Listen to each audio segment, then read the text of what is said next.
அம்மா இருந்த வரைக்கும் வாழை சுத்திக்கிட்டு இருந்துச்சு எல்லாம். அதுக்கப்புறம் நான் இருந்திருந்தாலும் அப்படிதான் இருந்திருக்கும். நான் பெங்களூர் போனதுனால ரொம்ப துளுருட்டு போச்சு எல்லாருக்கும்.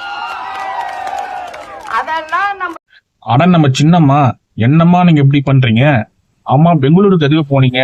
ஏதாவது ஐடி கம்பெனி வேலைக்கு போனீங்களா? இல்ல ஏதாவது கொத்தனார் வேலைக்கு போனீங்களா? இல்ல பெங்களூரு பார்ப்பன அக்கறக்கார சீரியல கக்கூஸ் அடைச்சி இருக்குன்னு கக்கூஸ் அடைப்பு எடுக்கிறதுக்கு வேலைக்கு போனீங்களா? நீங்க உள்ள போனதே சொத்து குழிப்பு வாழ்க்கையில உள்ள போனீங்க. உள்ள போய் சும்மா இல்லாம ஷாப்பிங் போறது, வாக்கிங் போறதுன்னு அந்த சிறையே உங்களுடைய கெஸ்ட் ஹவுஸ்மே பயன்படுத்திட்டு இருக்கீங்க. நீங்க இப்ப தனியா கட்சி ஆரம்பிச்சு மக்களுக்கு நல்லது செய்ய போறீங்க. நீங்க ஜெயலலிதா அம்மா கூட இருந்தீங்க. ஜெயலலிதா அம்மா கூட இருந்ததுனாலே நீங்க ஜெயலலிதா அம்மாவா ஆயிட மாட்டீங்க.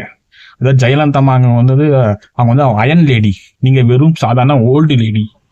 நீங்க மட்டும் ஜெயிலுக்கு போகாம இருந்தீங்கன்னா பழனிசாமி, ஓபிஎஸ், தினகரன், நம்ம ஸ்டாலின், உதயநிதி ஸ்டாலின் முதற்கொண்டு எல்லாரையும் சும்மா அது தள்ளிட்டு இருப்பீங்க.